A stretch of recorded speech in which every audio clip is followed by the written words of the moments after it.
Hi అండి, నమస్తే. ఈరోజైతే పప్పు పులుసు బంగాళదుంపలు ఉడకపెట్టకుండా బంగాళదుంప కుర్మా అయితే ఎలా రెడీ చేయాలో చూపిస్తానండి. దీనికి పప్పునైతే శుభ్రంగా కడుక్కొని పెట్టుకున్నాను. పచ్చిమిర్చి వేసుకున్నాను. 2 వెల్లుల్లిపాయలు వేసుకుంటే గ్యాస్ ఉండదండి పప్పులో. అలాగే కొంచెం నూనె కూడా. కుక్కర్లో పెట్టుకొని అయితే పప్పు ఉడకబుచ్చుకున్నామండి. 1/2 కేజీ బంగాళదుంపలు అయితే తీసుకున్నానండి. వీటి చిన్న ముక్కలుగా కట్ చేసుకుందాం. అలాగే 2 ఉల్లిపాయలు. బంగాళదుంపలు అయితే అన్నీ ఈ సైజు ముక్కల్లా కోసుకొని పెట్టుకోవాలండి.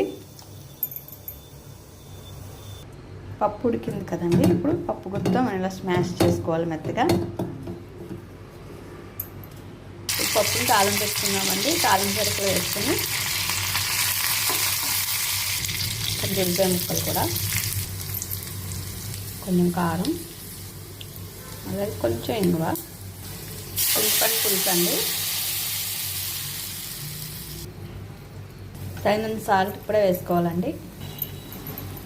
పులుసునైతే ఇలాగా పప్పులో వేసుకుందాం. ఇప్పుడు అది ఇది కలిపి మరగవాలండి కొంచెంసేపు.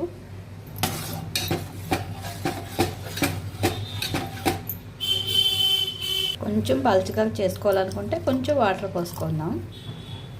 బంగాళదుంప కుర్మకి ఒక 2 ఉల్లిపాయలు ఇలాగా పొడవుగా కట్ చేసుకున్నాం కదండి. అవి వేసుకొని వేపుకోవాలి బాగానే.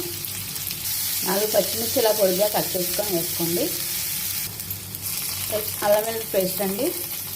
పప్పు పులుసు అయితే మరుగుతుంది కదండి. ఇట్లా 5 నిమిషాల పాటు ఇలా మరగనివ్వాలండి. దీన్ని మనం కోసి పెట్టుకున్న బంగాళదుంప ముక్కలను వేసుకుందాం.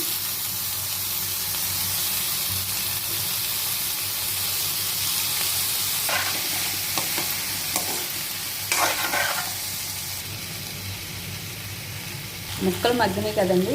ఇప్పుడు పసుపు వేసుకున్నాను. ఇప్పుడు 1 స్పూన్ కారం అండి. ఇంకొక 1/2 స్పూన్ సాల్ట్. ముక్కలు బాగా కలుపుకున్నాం కదండి. ఇప్పుడు గ్లాసున్నర వాటర్ అయితే పడుతుందండి. మనం ముక్కలు ముందుగా ఉడికించలేదు కాబట్టి గ్లాసున్నర వాటర్ అయితే పోసుకోవాలి.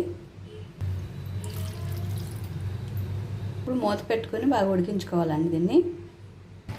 చూడండి, కూర దగ్గరికి పడింది కదా. ఇప్పుడు మనం ఏం చేయాలంటే ఇప్పుడు పెరుగు వేసుకోవాలండి కూరలో.